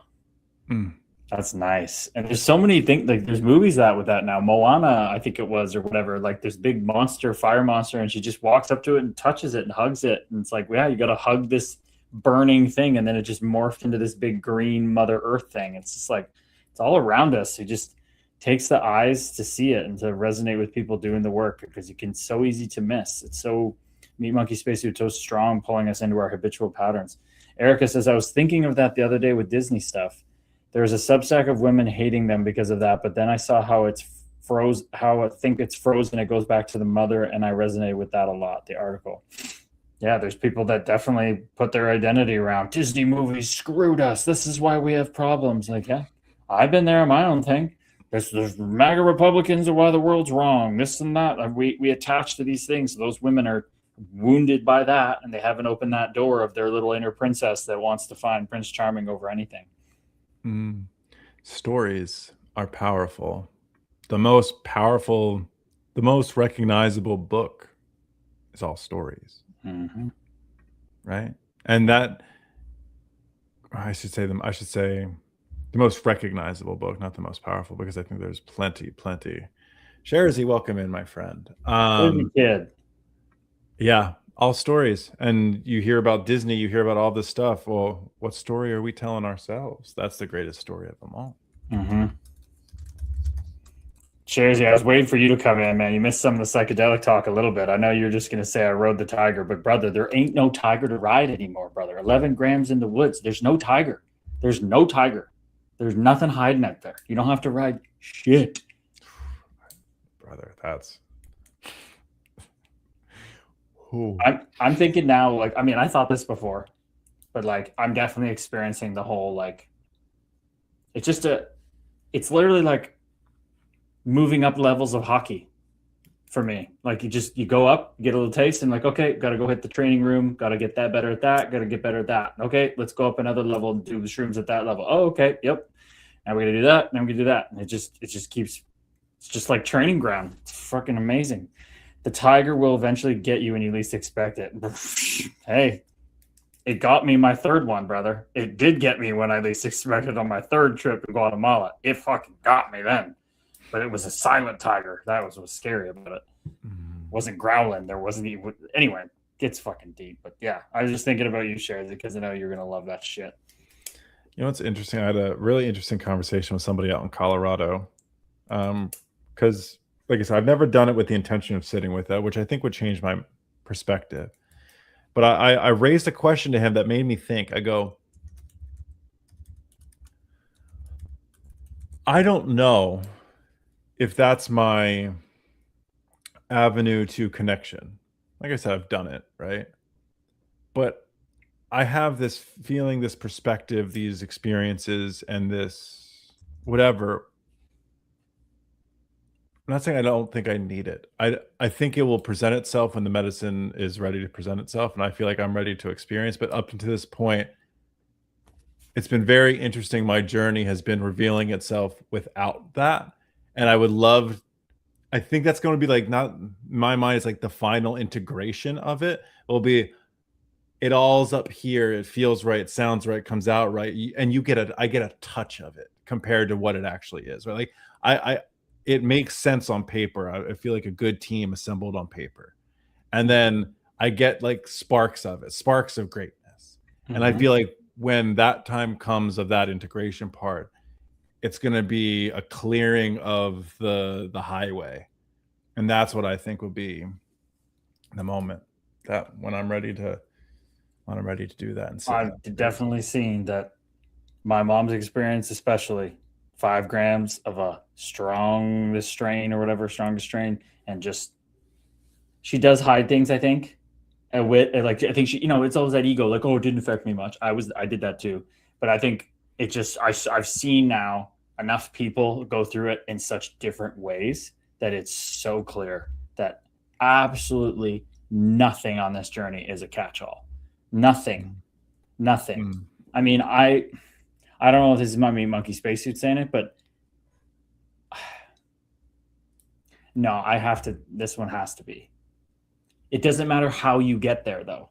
All the rivers lead to the same place, but there has to be some, like anyway, life is meditation, so nothing can't be meditation. But like there needs to be some form of whatever you decide of how it comes through for you, of like you're focusing on something, like that's intention, right? That has to be it. Would you agree that has to be some kind of like focused intention on one thing? That's consciousness focusing. That has to be a principle. It's collapsing. Right? Yeah, it's the wave particle collapsing into the 3D. Right. So that has to be, but it's about how you're getting there. It doesn't matter if you're staring at a rubber ducky on your bathtub every night, or you're playing with your dog and it's an active thing, or it's sitting in silence. It's what it's going to take you in the way it's going to take you. The closest I can get to what I can, I don't want to say I feel like everything is a spiritual experience, but the closest thing I can get to what feels like pure bliss has been my experience of, you can see my guitar sitting there, you can see my piano over there, a little bit of it. Going from not knowing how to play an instrument to learning how to play an instrument to getting lost in music. When you're playing and you can feel the vibrations, you can feel the groove with somebody else. You like, and you're playing back and forth. That's the most spiritual, focused intention, enlightenment moment I would ever say. Like that's my version of enlightenment, and that's why, like, I don't know if you saw the other, like, I think last week I posted about grief. Like I lost my best friend 10 years ago. We talked about that, and it's like it felt like that experience was ripped away from me because that was my person I did that with, and like I found that zone with. And anyway, that's on the tangent, but that's where I would say like the focus intention, that pocket. I feel like it's a pocket you just kind of float in for a little bit, and that's literally living from the zone. The call back to the course, people. The next arena, living from the zone. That's amazing, brother. That's a beautiful shirt. And hey, I love what a be respectful here, like a tragic in the meat monkey sense of what we're all sitting around here in duality, way of learning through that pocket, man. If that was your thing with someone, like, damn, dude, like I respect and see you there. That ain't easy, brother. So fucking props to you, man. It's cool though. It's, once again, what do you learn from it? Don't get me wrong, I've definitely had moments where I've played and he wasn't here, and I felt like he was literally, if I play Wish You Were Here by Pink Floyd, I'll set the conscious intention to face this way, and I'll imagine him playing, and I can I feel like it feels fabricated, but it's not. Like, because all of the learning, all of the experiences, all the healing, all the whatever goes, no, he's just, he's there. Oh, Like he can't not be. can't. Oh, it's great. Man. That's Yeah, it gets trippy, and that's without the mushies. that's about hey, and that's hey. Ultimately, just a tool, not needed. Absolutely, just part of the sandbox. Just a little shovel you can pick up if you want. But hey, I know Linz and Lisa Jude are going to love to get in this, and I'll give a little context here for Ben. So the Owen Sound Attack, the junior team I played for here in town, they're going through sweeping changes. They've been sold. The new GM president is 28 years old, and apparently he's about to hire a 28-year-old coach tomorrow. So like big, cool things happening, very young. But Stumps here, who is the head equipment, she's the equipment trainer for the Attack. He's all about the love and light. It's been so great to get to know him and his family. His little girl's so adorable. Heard you're being announced as head coach tomorrow at a press conference. Any truth to this? Would be fired up for you to bring the love and light back to the Attack, brother? I don't think I ever had the love and light with the Attack. I was pretty mean back then, but I know you mean yesterday or last year. But apparently this kid Keenan Reynolds, who came in just after I was there, is going to be named as the head coach at 28 years old, and I just think it's going to be so cool. You got a 28-year-old GM, a 28-year-old coach. I think every freaking kid in the league is going to want to come play in Owen Sound, and they're going to rebrand it maybe to the Owen Sound Grays. Like big things are happening. So, I mean, hey, and this is the closest scenario I've heard where I would want to work for someone. With Tyler, another guy, and what they're doing, they seem like they are just already bursting with love and light, man, as much as you can in hockey. So I'm very excited to see what happens. That's awesome. Right? Lisa Jude and Linz are going to the press conference tomorrow, so they're going to have some great insight on the stream tomorrow night. Dude, but it's going to be very cool to see. Very cool to see what happens. Do you know what show I just started watching, and I've been binging it? Like anytime I'm like at night, I've just been binging this show. Can I guess? Yeah. Ted Lasso. No. Oh, I thought it was for sure. It's hockey themed. Mm. You want another guess? I don't know if you watched it. A show that's hockey themed. Mm-hmm. I don't watch enough shows to know. So have you ever heard of Letterkenny? Oh, fuck. Okay, fuck. Why? Okay. So there's Letterkenny, which I fucking love. I've been binging Shoresy. Okay, well, it is. Well, of course, Dana knew. I should have known that. Dude, Dana. Yeah, no, it's Shoresy, and it's the best show in the world. And I thought of you today because I was like, obviously this is fabricated, right? It's all fun, but they talk about one thing, and it brings me back to you. It goes, I don't want to say more so than other sports, but you're a hockey player, and when you're no longer he's like, I'm at the part in the show where I don't know if anyone's not watched it, like in the next stage he goes, I don't want a second to not be able to think I'm not a hockey player. So I'm trying to do everything I possibly can in this world to not have a moment of silence by myself to remember that I'm not a hockey player. He said that in the show, one of the guys? Yeah. Wow. And it was like this moment of like, if I'm just a casual fan, that's a really good storyline. But working with you and working on the things we're working on and stuff like that, I go, oh, he's played hockey before. And he's talking about his lived experiences, like whether it just be whatever level, but like they're talking about like juniors, they're talking about all this stuff I now understand, but like it just made me think of like when you're talking about that kind of stuff. But yeah. I don't know how I didn't pick that out. I know, Ted, what's his name? The Newfie Hitchcock in the show. Yeah, that's my buddy. I was on it. That he's at all the Hockey Helps the Homeless events. He's way cooler in person. The guy's on mushrooms every day at these events. He's fucking stays out to 5 a.m. He's literally the coolest guy in the fucking world. You mean 10-inch cock? Yeah, like literally, he's literally the coolest guy in the world. That's so cool, dude. I love He was Terry Ryan. He was the guy that in my breakthrough month thing that happened, he asked me to fill in for a guest on his podcast that dropped out, and then everything started happening from there. So like, I didn't know you were on his pod. Yeah, a couple times. He's very, very. He knows how to play one of the boys, and they love him. But he is like the most creative writer at heart, and like artist, and like So he's a very in touch with the feminine. Let's just say that. That's really cool. No, I didn't know. I'll have to check out his stuff. I'm a big fan of him. Is that his natural accent? Oh yeah. Oh hell yeah. He just dresses it up. But yeah, he'll be coming on the pod. We're definitely gonna be doing an After the Bell of Ted Hitchcock. Dude, that's so cool. He's unreal. And Sherry, somebody let Shari know where. I guess she's an American, so Ben, she can ask you where are you getting that show? Hulu. Streamed. She said, "Where is it streamed?" Hulu. Hulu. Gotcha. Hulu. Yeah, that's the play. There you go, Shari. Shari's gonna be absolutely loving that show, being a big time hockey fan. She's never heard of that. She goes, off campus. I just found it's college hockey players, but it's working through trauma in different ways. Interesting. Dana, the masturbation scene is so hilarious. Have you seen this one, Dana or Ben? I'm trying to think. Is it? It would have to be. I don't know if I've gotten there yet. Because I feel like that would ring a bell. That would probably stick out. That would probably stick out. Oh, Namaste, Cam, Scully, brother. Spiritual dad's back in the house. We are one. Hope you're doing well, Cam. Hope you're doing well, brother. That is awesome, dude. Oh, yeah. My first night in the hotel or in pro hockey was quite an experience. Pulling up in the taxi and what happened. But then the next in Milwaukee, I had a roommate, Brad Winchester, who he was really grumpy. He got put with a rookie. They put me with him because he was a big power forward. I'm supposed to learn from the guy.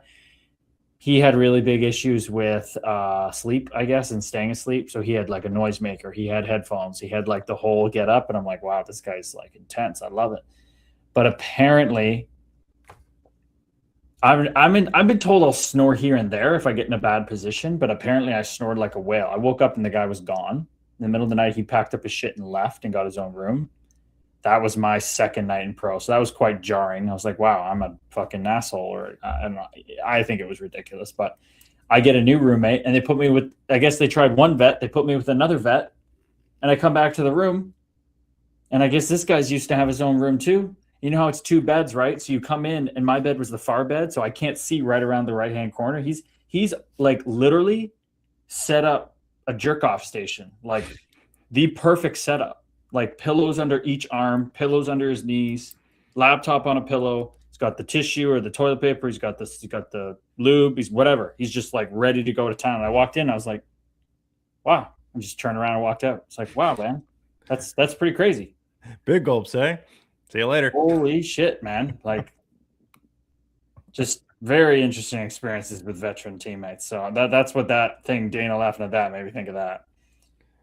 Oh, you were talking about even like your time out there wasn't your favorite time in the league. You said it wasn't just so like there wasn't a lot of like cohesion with the team. It was a tough. That was out in Minnesota, right? Yeah, that was in Iowa because Minnesota, like I started in Iowa, but yeah, Minnesota I didn't even get those experiences because it was so you did get your own room and you were just in your own silo.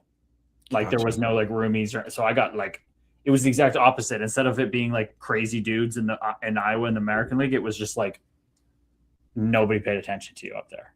So it's actually worse. It ain't gonna jerk itself. Sherzy's on fire. He's been saying some things as we're talking that are just. I was watching. It was so just good. Wild stuff. He's just ripping it out here. Like the one Sherzy, fuck the hockey. Let's teach these guys how to party. Like, brother, I don't think you know where we live. The town is 20,000 people. Like we can't. The kids, they can't even go to the bar here. Like they're not allowed. Because we weren't allowed when I played here. The only time people are like, oh, you go to the Harbor, I'm like, I literally went there the night of the last game when it was over and my career was over, and then I went to the Harp for the first time because they couldn't get mad at me anymore. I technically wasn't an attack player anymore. Man, yeah, dude, it's such an interesting. Once again, I'm just becoming more of like I've been a hockey fan, but like not like an in the weeds hockey fan. Like I think I'm just loving learning more about. Like I know more about like basketball locker rooms, football locker rooms, and stuff like that. But I there's something about I feel like hockey's just a different breed of like, and I don't understand. I personally can't understand the Canada side, but like I feel like a Canadian hockey player versus anything it's a different type of identity and breed. That's something I've always thought. It is. Because there's basketball is very eclectic. Like you have completely different dudes. You have guys from different, like you got guys from Baylor or from whatever it's called, Brigham Young that are different religious than the guy from Duke. Then you got people like you have people wearing turbans now. Everybody's doing stuff different. Hockey is just the same person around the same person their whole life. Like Brock, the first guy to come out formerly as a professional hockey player that was gay. he says it best. He's like, we literally like you only have to be middle class and up. You pretty much are all white. You play with the same kids your whole age group. Then if you're good enough, you leave home at 16 and you're only around said same type of person that are 5 years older than you now that just download into you what they've already done and what they had downloaded into them. And then you turn pro. Like, no wonder they're all MAGA. No wonder they're all like lost in conservative, like the really hardcore right and stuff. Like, it's like, what do you expect?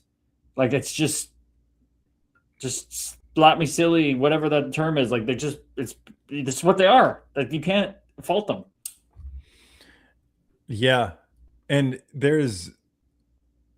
on the other side of it, I also think they're the fucking funniest.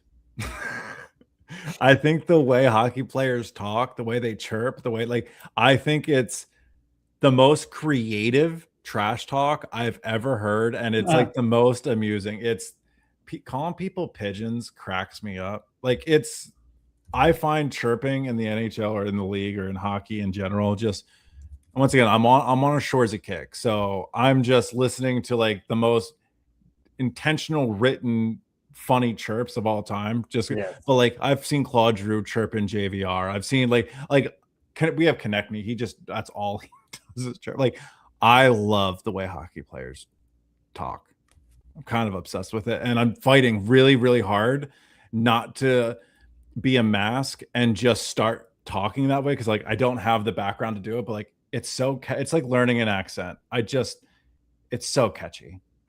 It is. The best highlights from that show are all Ted Hitchcock's like montages of him just talking like loyal for the soil, boys, loyal for the soil. Like all that shit just fucking kills me.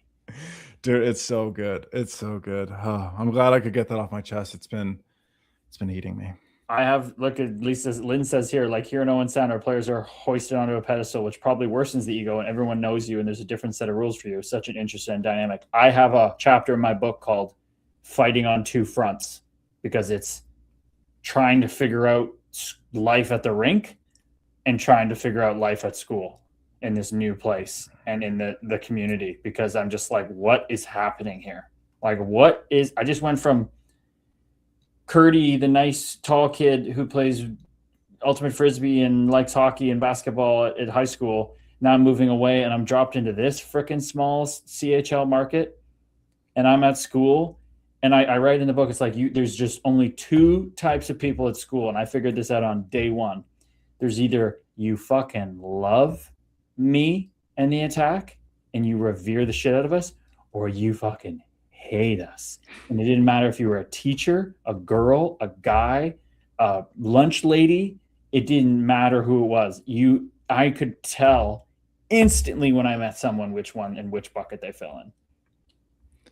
How was that for you? Because at that age, it seemed like you just started. Like you still kind of had a life outside. Like you said, you were playing ultimate frisbee. You were doing some different things. Like, did you kind of have to commit to it? Like at that point, was it like full commit of this is who I am fully?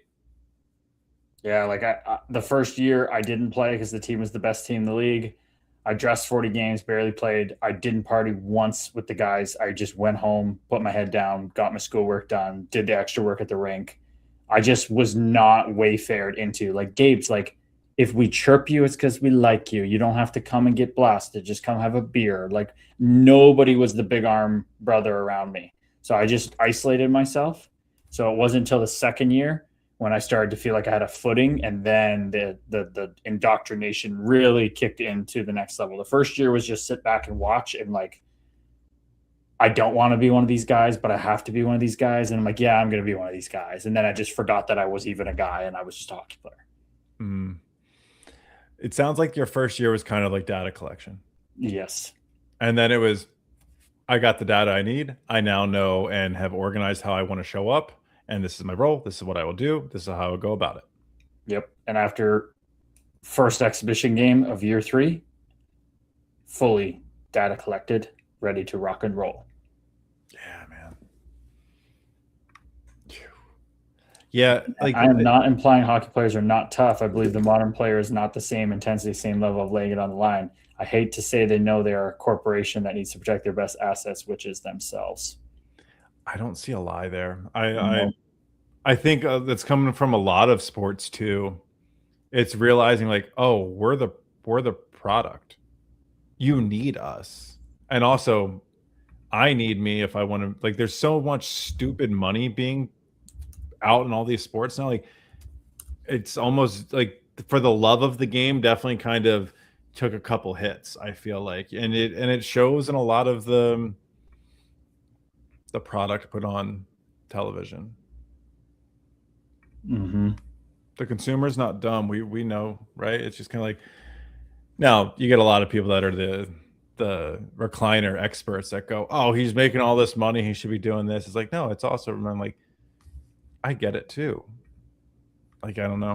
I I think hockey. I think is the last one that still has the pure love, and I think it's changing a little bit. But I can say from sports of just being a bigger fan of other sports my whole life. Like, I've come to hockey here, and I go, oh, they've got a whole different set of ingredients. There's still love and passion here, and it bleeds through.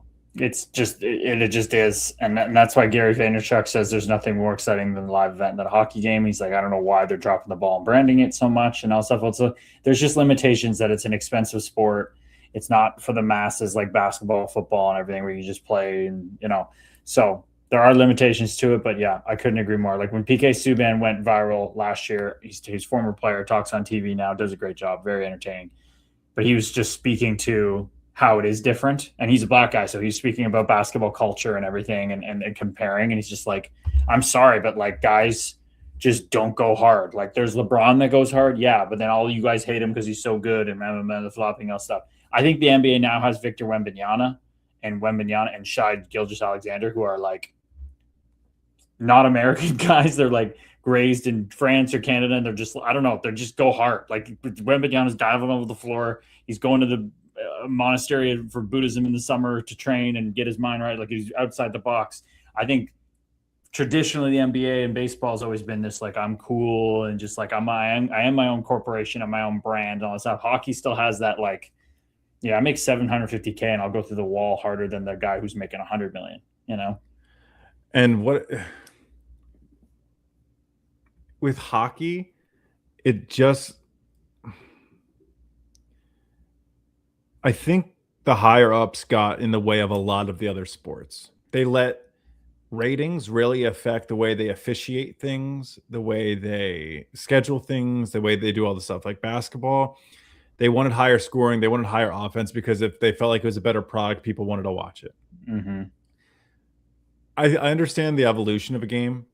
I just feel like hockey's remained, I don't want to say untouched, but it's because it's definitely done some stuff, but like it's still the most native to like what I remember watching as a kid. Like they talk about like, oh, you can't hit as hard, you can't do this. Like you can still hit, you can still fight, you can still do all of this stuff. Maybe not at the degree, but like they still allow it. And especially when it gets to playoffs, Mm-hmm. like that, it's still the most purest form of hockey. Like For sure. yeah, that's why I think, once again, I love that they don't brand it the way they do and they keep it like whatever it is working. I think it's starting to finally get the light on it, and more when more money comes in, when more sponsors come in, that's when things start to get fucked. Everything is going up fast though. Like the salary cap's about to go up like 40 million over the next couple of years. So it's going to start to get crazy. There's going to be the human nature is going to creep in of, the third liner is going to be making like $7 million, $8 million soon. And it's going to start to lose that. There's no doubt about it, Ben. You're nailing that.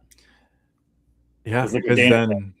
that's when it comes in. Cause you think about it, like take your role, right? Enforcer, grinder, like, okay, I'm on the third line, but I want to do this for another contract. I got to be careful. All of a sudden, like, it doesn't feel like I'm fighting to get my paycheck. It feels like I'm kind of fighting not to lose it. Like it's like you think about it, like, hey, if I'm getting 7 million over the next couple years, I don't know. And it's a contract year, I don't want to get hurt. Mm-hmm. Like it like that's when I think, it just starts to shift the mindset a little bit. It's the more money that comes in, the more, hey, we don't want this in our league because too many people are getting hurt. We're gonna update this rule. We're gonna make it whatever. Like, yeah, I just hope it stays as native as it does because they've done a really good job up to this point.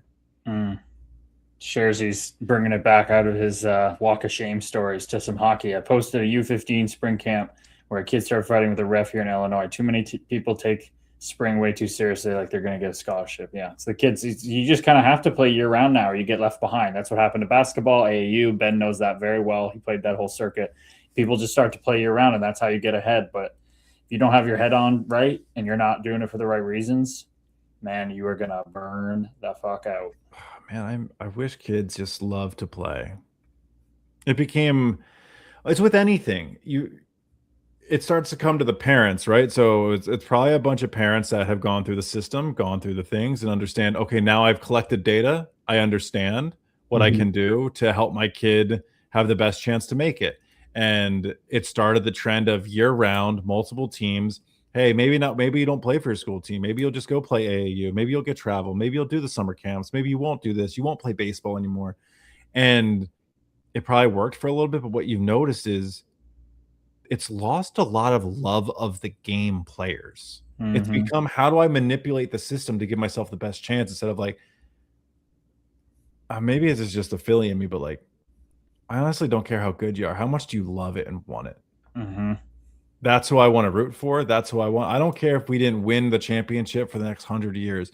If I had a team that loved it, wanted it, showed up, and had passion every single time, that's what I want to watch.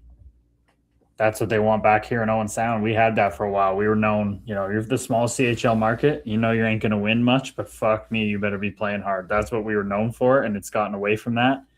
And it used to be that not like the city kids would come play here. Like they would say, no, don't draft me. I'm going to go to a different team. But we started to get those players, and I think that also has changed the demographic of the players on the team. So I think these new guys are going to bring it back to what it's supposed to be. But that's all anybody wants. They just want people to make spending their money worth it, to see the human. People don't care if, like, people love heartbreak. People sign up to watch heartbreak movies and shows all the time. It's all about what it brings out of us. And look at Lynn's. Please get back to that culture. I know when I played, it was like, you playing on sound, it's like you're a certain type of player. Is that where you played with Mitchie? That was my last season ever of pro competitive hockey and pro with Rockford. So that was the last. Okay. Where did you? Was Mitch the when you were like, it was like the Legion of Boom, essentially, like it was. Yeah. Like our line was Mitchie was the center, who's like a honey badger. Me on right wing, and a 6'4", 240-pound psychotic Russian on the left wing. Did you have fun that year? As I said in the book too, like, if those people weren't the best people ever from top to bottom, like there was only one grumpy dude, and I now look back and go, wow, yeah, my own shit. But everybody was just amazing, and I had as much fun as I possibly could for being how miserable I was. I don't know how that would have gone if that team was like the Minnesota Wild team or something. Like, that would have been a shit show. Hell yeah. I love that. Yeah, it's some fun there. Because there was this different pop on the podcast when you talked about it, like talking with Mitchie, like when it was just like, you could feel like, I don't know, there's a lot of pride coming out, that like you were having fun when you were on the ice with him. And like, you took a lot of pride in, like, people knew when we jumped that bench and our skates hit the ice, like they knew, like their heads were on swivels. Like it was just really cool listening to you guys talk about that. Because I hadn't played playoff hockey since my second year pro, when I got NHL games. I never made the playoffs in the AHL. Shows the teams I played on. Like, this is just a fact. I'm not dunking on myself. I played on the worst teams and protected those players, the young guys on those teams. That was literally how I made a living. But that we finally got in the playoffs, and we got to play that team first round. It was only best of 3 first round, and we started each game and just ran them through the wall. Like, they just wanted to get off the ice because we were just killing them. Ozapov, his name's Dmitry Ozapov. He's 6'4", 240. Dude, this guy could skate like the wind. He's like a Russian linebacker on skates, and he would hit people so hard. I don't know how they got up. like kind of hits where you're just like, you're on his line. You felt it on the other side of the rink. I was like, oh God, that must have hurt. That's a big boy, man. Did you see this though in basketball? You must have, right? Where people getting sucked in to their parents' ideas of them making D1 and everything. Like, was that something you got in like seeing at your level when you were playing? Because I know you were young when you stopped, but yeah, I saw that's kind of where I lost it, like was from a young age. Like when I grew up, I was probably like 5th grade, so 10. And you could just see the favoritism and this and that, the like dads becoming coaches so their kids got the right eyes on them from that age. And then I was the one that kind of got shit on because of that, because my parents aren't like that. Like my parents are like, you go do you. Like, we're gonna be your biggest fans over here. We're gonna support you, we're gonna stick up for you and all this stuff, but like we're not getting involved in your sports stuff. It's when I left that and I noticed like you get to look back and like, oh my God, that was the parents living and forcing these kids.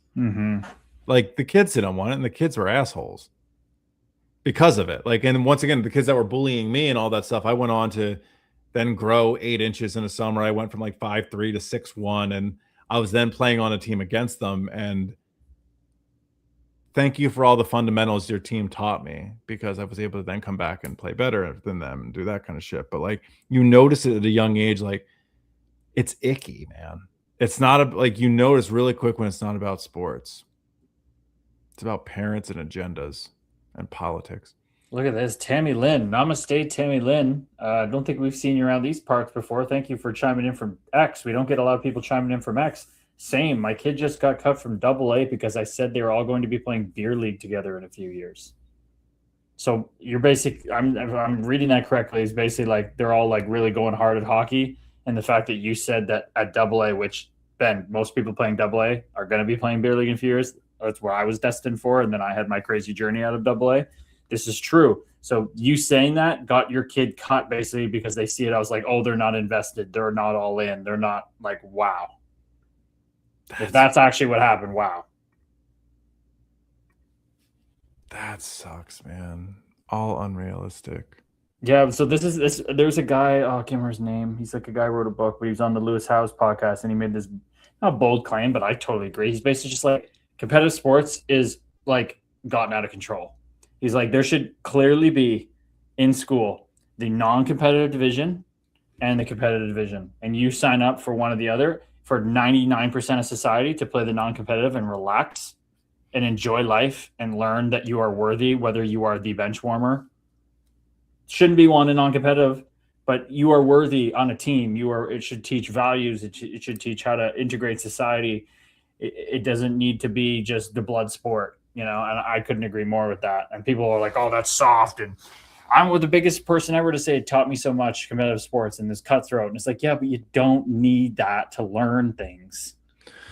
No, and then you'll find people being like, yeah, well, just go sign up for the uncompetitive one, be the best one there, get noticed, and ruin everybody else's experiences, stuff like that. Like, that's where it gets like, once again, everyone has this agenda, but I'm with you, man. Like, let's bring fun back to sports. Like, you're going to learn lessons through the showing up to practice, through the difficult, like you're going to learn it, but you don't have to learn it at the nth degree to have it beat into you and traumatized over missing a shot because whatever. Like, that's, yeah, there's lessons in everything, but imagine you don't really like the sport and you're experiencing this shit and you're like, I don't give a fuck. Like just let me, like, I'm just here to have fun, man. I'm here because my parents are working. I need somewhere to go after school. Like, can I just have a good time, or do I have to be miserable for 3 or 4 months out of the year because I need a babysitter? Like, no, let's have some fun. So true. Yeah. I'm the type of person. I'm the person that nobody would ever think I'd be sitting here saying this, because I was just like, talk shit, get hit, go hard, go home. Like, I was like so not like this. It's crazy. Ben, are you wearing a Sublime shirt too? We are twins. I don't know anything about Sublime. I'm gonna be completely honest. Nothing. Not a thing. What do they like? Like punk? Punk. Rock? Punk. Yeah, I'm gonna say punk. They're like punk reggae. Punk reggae. Oh, okay, I think I've heard that. It's kind of okay, yeah, like kind of a different sound. Okay, I What think you the reggae part made me remember. somewhat. If you heard Santeria or What I Yes. Got, Yeah. you Okay. would Got you it. would What I you would got. I remember that. Okay. Yeah. ska. Yeah, Ska. a That's little how you do it. ska. What's They have that? so I think of ska, I think of like Real Big Fish. A What's lot of ska? What trumpet. is ska? I don't even know what that. What's ska? It's like a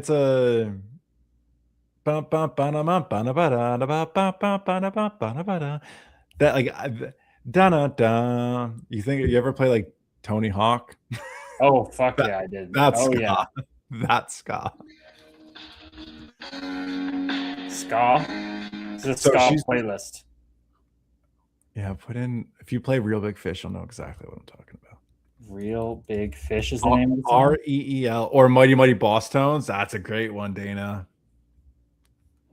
Wow, so you guys are all vibing on a different kind of song level here and type of music. Smoked a lot of weed. You did do a lot, like you did a lot of that stuff growing up, eh? I did. Yeah. It was late. It was much more like in my like 19 and then my 20s. We need 11 late jam session. I'm in. I mean, hey, that might be a part of Ben's live thing, whatever. I'll get a tambourine. I'm open to exploring the musicality. My dad used to look at me and my brother and go, he got the musical touch, Kurt, not you. And I went, that's fine. I'm enjoying my sports. I'm good. Oh, that's so funny, dude. Just that was my identity, right? Sports, and I always think I wanted music so much more than I ever wanted sports. I was just once again, I didn't play music growing up. I mean, I was in band for like a summer. I played the baritone, and I was like, "Nah, I'm good. I wanted to play drums. I'm out." I would play drums too. I think that would be my instrument of choice. My buddy Steve Martin, funny enough, is one of the funniest guys I know. His name's Steve Martin. He'd literally put like drumsticks in his mouth and gym, band class like a walrus. He'd do all this stupid shit all the time. I fucking thought it was so funny. Dude, the drums are fun. I for years, I just want an electric drum set so I can put headphones on and just play them. You're getting me into my. I know, we were kind of getting him into his wheelhouse, people. I played Rock Band with my buddy Mark Pro in his basement, and he put me on the drums, and time all melted away. Yeah. Time melted all away. I didn't want to do anything. I was obsessed with his mom's cooking and stuff. I didn't even want the food. Just shut up and let me play. Dude. Like what was it? Psycho Killer. Qu'est-ce que c'est? Ha, ha, ha, ha. Like I was just fucking loving life. Dude. It's a drug, man. I loved Rock Band and Guitar Heroes. Oh yeah, guitar. That one I was never getting into, but some people got you. Were you really into that? You were really into Guitar Hero, like playing it sick, like expert level and all that. Oh Jesus. Yeah, that was as if. So I wanted an electric drum kit. Yeah, well, when I was with my dog, when my dog's here and my partner. Yeah, the drum set, but like I agree with if I'm like jamming with people, I don't want it to be electric. I want to bash a cymbal and break a kick drum. My dad was like, that's what he did. That they had their jams. Like when my dad would hang out with that, like when they get family get-togethers, it would just be the men in the living room, everybody with guitar or some kind of like ukulele, and everybody just improvised and sang and danced and played. And I was just like, what is going on? It's a ceremony, man. Mm-hmm. So we're gonna have to get Ben a little Ben has to do a little performance or something for everybody, get a jam sesh going. I'll play along. I mean, yeah, absolutely. If she can't handle the drums, she would love to play that. She could handle it, but if I'm playing in the middle of the day, I have to be respectful of her working. I'm not an asshole, Sharzy. A little bit. You give me drumsticks, I'm a little bit more of an asshole for sure. Rage Against the Machine, Killing in the Name of is epic. Dana, spot on. Guys, you're lighting a fire inside of me that has been burning on low. Hey, I'll give you credit. You haven't talked about it much. This is something that's huge for you, and that shows you were respecting the space. But hey, people want to get into the music. Funny enough, today I watched a video. My mom's just talking about how much she loves her playlist. That's all about her affirmation songs. It's all like, it's some normal songs, but AI songs that are very affirmation-y and good vibes. And Lorianne gave my mom a song she listens to nonstop. But it was like this girl went on the Know Thyself podcast and she's studying music in humans and the brain and how it lowers cortisol 32%. It's like other things 64%. It lights up your whole brain and there's music for everything. And she was just like a deep dive into that. So there's a reason why like this fruitarian guy that I know lives on the beach in Hawaii, works at a raw fruit farm and restaurant, just sleeps on the beach. He's like, yeah, he's gotten to the point where he's like, I don't think we're supposed to do anything. Like he's just being very to a point here. I'm not saying it's true. He's just saying like the human body's just pretty much designed to just like walk, dance, and run. That's pretty much all we're supposed to do. Like we don't really need to climb things. The food can come down and fall off the tree. He's like, your body's designed to just dance and to music and to walk and to run. And that's just like all you really need. And he's like, we've forgotten that dancing is like fundamental. It is. There's a lot of energy stored in the hips.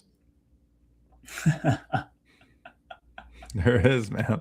That's what I was just like, it's one of those ones that like I don't usually like the Michael Scott thing, but that's what she said. Like that's what she said. But a lot of energy stored up, a lot of sacred energy stored up in there, man. Yeah. You ever been to an ecstatic dance? No. I did that. I was in my this just shows everything. Before my mushrooms in Guatemala, and I was so depressed. I went to one of those, and it was like one of my Odessa songs that like came on, and I was just like, wow, you really can dance where everybody out here truly isn't judging each other, truly getting lost in their own worlds, doing whatever the fuck comes out. Some people are dancing to like just the complete genre of music to dance that way too, but you fucking go ahead if that's what's coming through. Like it was fucking cool, man. I call that an open bar at a wedding. Dude, I don't know if you've seen I just started this series on Instagram, and it's songs that are good for your mental health, and I'm just creating a playlist.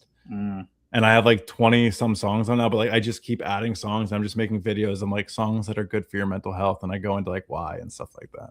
It's not like it's just a total like people are always looking for music, and I'm just trying to combine my two loves of music and mental health, and just being like, hey, these are good vibes. If you're looking for pick me up today, that is money. I saw your video of like I'm just gonna turn this. The algorithm doesn't like my mental health shit that actually gives service. I'm just gonna put on this thing and just stare at the camera. How did that one do?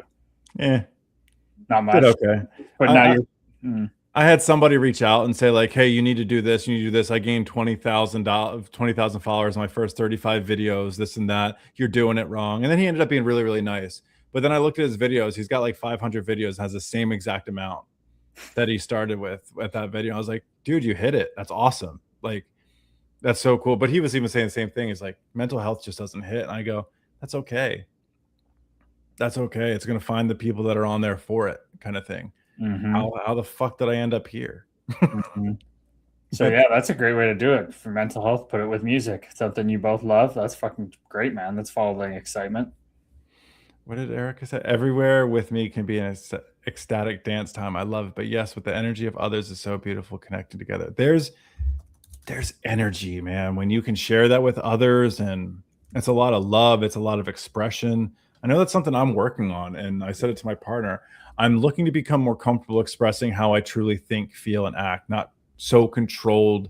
And when something happens, I want to allow myself to flow with an answer instead of always stopping to think and feel and then respond. Like I want to shorten that gap a little bit to still be intentional, but like I also want to like authentically express. And I think ecstatic dance and dancing, whatever, is a great way just to be more in tune with yourself and let it flow. See Mac. See Mac over in Scotland. Namaste, my Scottish brethren. And we are one, brother. Hope you're doing well. I think he's home from his family vacay in Spain. That's what I always had to realize. People over in Europe, they go to like Spain instead of like Mexico. That's their thing. I just found out where Scotland is. I have a client who lives in England, and she was telling me she was going to these places. So I brought up a map, and I was like, first off, I had no idea Ireland was before the UK. And then I had no idea Scotland was above London. And oh my God, you are turning into a typical Yankee right now in front of me. Oh, dude, I know, and it's my one of my worst traits. Oh. And I will fully admit, like I am so. I don't want to. I guess it's arrogant because I don't know, but it's not intentional arrogance. It's just like I brought up the map. I go, that's where Spain is. That's where Italy is. That's where Poland is. That's where Ukraine is. And I'm like, I had no. You could not you could put $1 million. Well, maybe not now since I looked at it with intention, but like 2 weeks ago, if you put $1 million on the board and said, show me where Spain is, I would be like, if you said Scotland, I would have been somewhere near Norway or Sweden. Wow. Which is pretty close. Yeah, this is like, wow, this is yeah. Wow, the education system in the U.S. at its finest. You're not going to hear me disagree in the slightest. Oh gosh, that is wild. Hey, we all have our things that way, man. Oh, I remember the day when I realized that Americans, for the most part, just have first of all, don't even know where the states are. They don't even know where their own states are in their own country. I was just mind blown when somebody genuinely said to me, "Do you guys ride polar bears in Canada?" I was like, "You what don't? Fuck is wrong with you? You don't? What?" And it's just like, I was like, wow. And the people that go, "How are the penguins?" And I'm like, "You're kidding. You're fucking kidding me." Yeah, stupid Yanks thinking penguins are up there. That's crazy. Oh my gosh. You guys really don't. You don't have penguins? South Pole only, brother. Yeah, no. Yeah, no. I'm literally not going to defend our education system. It's by far the worst. Oh man, I love that video. Who's the guy from Dumb and Dumber? Jeff Daniels. Yes, you've seen that video where he went off on that? That was fucking amazing, dude. So it's one of the best things ever put out. It's one of the best segments ever put out there. It's literally. I agree. We learned geography a bit younger grades, and that's it. It's very true. In high school, I could tell you in geography class in high school, I could tell you every single country on the planet at one point and exactly where it is, no matter how small, for a very short period of time. For a test I was able to do that. That is so crazy. I wonder what's the equivalent. Yo, Ben, what's the equivalent for us in Canadians? Do you have is there an equivalent of that, of something we are all so ignorant to up here? No, no, because US is just arrogant to think that everyone should know everything about us. So everyone does know a lot about us because we had a really good PR team saying, "Hey, look at us, we control everything," when we never fucking did. And everyone just like, yeah, hey, we all thought like, you all know about us. That's awesome. But now what I'm learning is like, no, you just have good education systems that taught you about other places. Fair enough. No wonder why we're so arrogant to other places, because they're like, yeah, no, you guys aren't going to learn the metric system. It's just all what it comes down to is just awareness. That's all it is. It's lack of, and they're trying to keep you guys that way. I'm sure that's probably all part of the whatever. We're not have to get into that, but okay, Cormac, we got to get to this. I was reading this for a second, but I was listening to Ben. It was a great holiday until the second last day. Me and my brother went out for drinks and got very steaming. Then as we were walking home, we got jumped by 8 locals, few scratches, hairline, jaw fracture, but lost my tooth. Jesus, Murphy. Been to the dentist the last couple of days, getting it sorted. At least my phone got smashed, but it's insured, so all good. Holy shit, brother. Wow, that's tough, dude. I'm really sorry to hear that. You're already jumping into the other topic, but sorry, we were chatting there and I didn't see this message. That is heavy, brother. Damn, dude. Happy to hear you're doing as good as you are right now, but because that could have went wildly more south. Holy man, I've never so crazy our experiences. I've never gotten jumped, punched off the ice, like nothing. That, and you have this experience, man, in Spain of all places. Damn. Yeah, that's why I would honestly be worried to go other places, because we don't have a great reputation. I can be the best dude in the world, but you find out I'm a Yank, man. People don't give a shit. No, they don't. People, yeah, people. I do have noticed that on my travels. There's a big difference on travels between meeting a Canadian and American and the way you're treated. Oh yeah, and that's why, like, one of the greatest compliments I get is, "Wow, you're a lot nicer than I thought you'd be." Yes, you're a Canadian, pretty much. Yeah, and I go, "Thank you." I go, I wish I had the pride of where I came from, but I don't stand for a lot, if not all, of kind of what we represent right now. So yeah, if anything, there's a little like block. Like, you really can't stand going into the city and like going to the game. Like, that really irks you, right? Yeah, no, it's so true. And like I said, if Canada wasn't so, we get fucking cold in the winter too. Like, I just identify more as like every Canadian I've met, like whether it be male, female, anything like that. I don't know if you're all just really good at pretending to be people's best friends, but I always feel like they're my best friends. They're my people. That's who I could sit in a room and just talk to and not feel like I'm being talked over, not feel like I'm being talked at. Mm-hmm. You just have basic people skills that I probably appreciate that I don't get all of the time. Mm-hmm. There's also great people here. I'm just generalizing as I understand how we represent to the world, and it's not great. Hey, put Ben in charge of, he'll go from late night host to running mental health for the United States of America. JFK Jr. hiring you. I ain't working for him. Oh man, I don't know how anybody stands in a room with Donald Trump and doesn't just piss their pants laughing. I really don't. It would just be so funny. Oh God. I can't, it's too much of a joke at this point. It's too much in our face that this is all orchestrated. The shit he says is just too much. Yeah. My mom's showing me the next thing he said. I'm like, Mom, at what point is it like he's not like this is something weird going on here? Yeah, no, they hand out diapers at the door so you can piss yourself. And Oh, I honestly think it's just one of those things. Like, not going to dive in with 2 minutes left on him, but remember that your attention is the most valuable sense of currency, and he is just going about a different way of learning how to control your attention through absolute ridiculousness. And everyone else is doing the same exact thing. Just he's so in your face with, I can get away with whatever the fuck I want, and you're going to eat it up.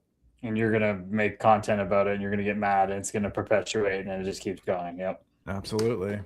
Let's end on a positive note, not that. No, that's everything. Everything's love night to me, man. It just helps me wake up and see Donald Trump's been a great thing for me to be more empathetic and understanding of people. So I love it. When life gives you diapers, shit them. Amen. Hey, after you told that story, the next day I did take a shit at a Walmart, and I just couldn't stop thinking about you. And Linz and Lisa also went, and they couldn't stop thinking about you. So that's real. I'm so happy to hear that. That's intimacy. That is intimacy.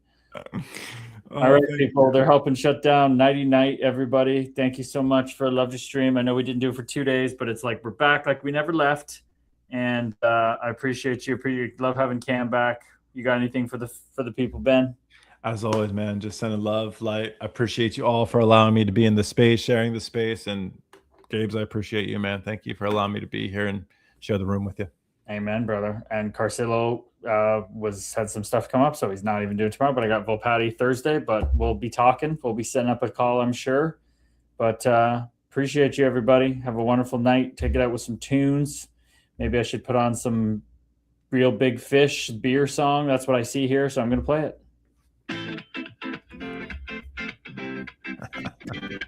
Namaste, everybody. Love you.